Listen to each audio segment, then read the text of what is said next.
There is a weaving element that I kind of like recognized all of a sudden. I come from a fisherman's family, and I clearly remember looking at fishing nets drying in the wind, slowly moving like one after the other. And it was a funny moment of sitting in the studio. I was like, huh, okay, there's something there that I may have aimed for in some way or form, or at least something that I recognized.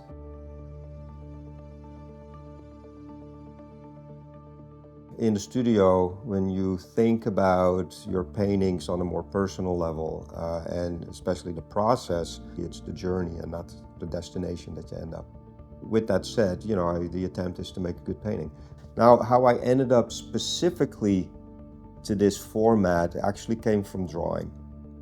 I made a bunch of drawings with a ruler, liked where I ended up, and was like, okay, how do you translate that to painting? So you have to build something that is offset from the wall that can hold your ruler and then hold your brush to still make that ruler-based line. So there's a lot of variations on what actually in its inception was a drawing process.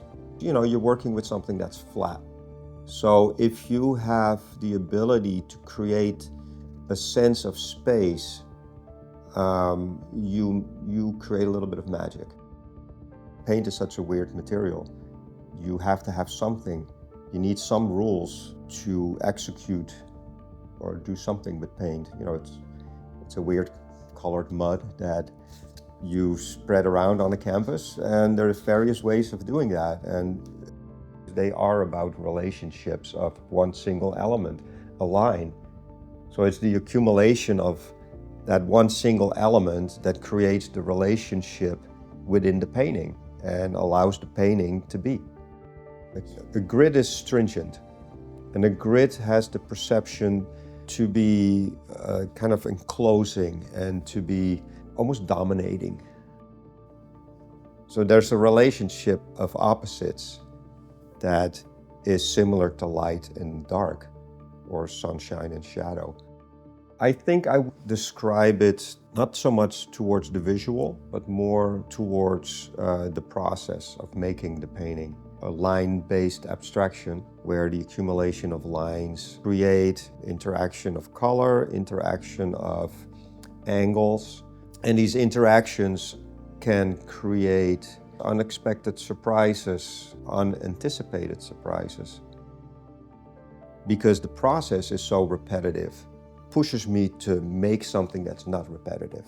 And sometimes the smallness of an element or a decision could make a big difference in the importance of introducing that to the process. I feel that I'm comfortable making small paintings.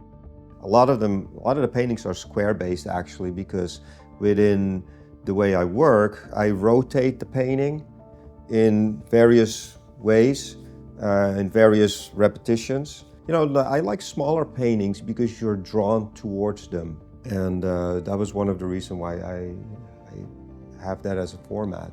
Relation to icons, of course. But the light element that is in icons definitely is something that I can relate to. Not necessarily saying spiritual, but light is a positive element.